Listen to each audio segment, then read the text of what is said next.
mean they're going to be cheap cars. Absolutely. Something like a Lanos, which would have cost 10.5 grand new, you can pick one of those up, probably about 18 months old, for just over 4 grand. But if there's that many 700-odd cars, is that enough to affect a whole market? Or does that mean all Deos are now going to be cheap? Well, Yeah. even cheaper. Even cheaper, yeah, absolutely. I mean, there's some nervousness because obviously GM have taken over and they're going to build a new network, and probably by this time next year there'll be like 100 new dealers out there.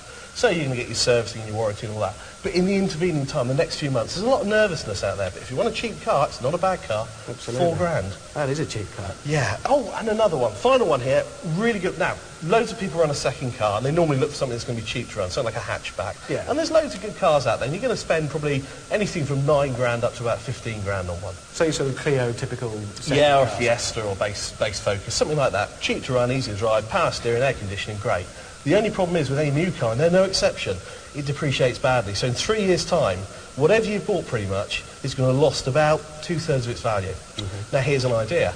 You can go out and buy a Ford Mondeo, Right. which is a good car, yeah, a 99 LS, something about 3 years old, 35, 40,000 miles, and you can pick one of those up for about 4.5 grand.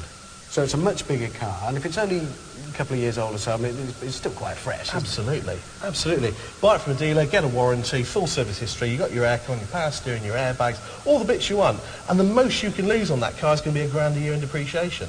Run it for 4 years, throw it away. So there's even more money saved. We can have bigger cars for less money. Jason, that's fantastic. I mean, more real-life advice on how to save real money. You'll make us all millionaires by the end of the series. Thanks very much. Now, earlier on, Richard argued that the Citroën DS is the best-looking car in the world ever.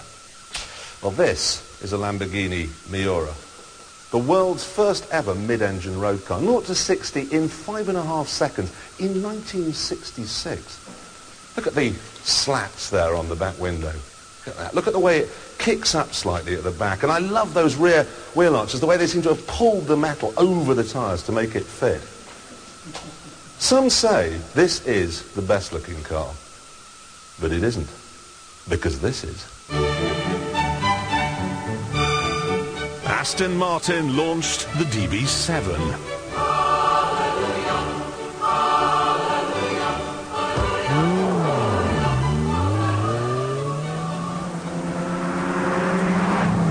Ooh, that's a lovely noise. But, to be honest, I could pull this car apart. The early models were very badly made.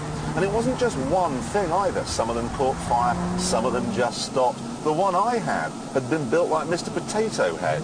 It just sort of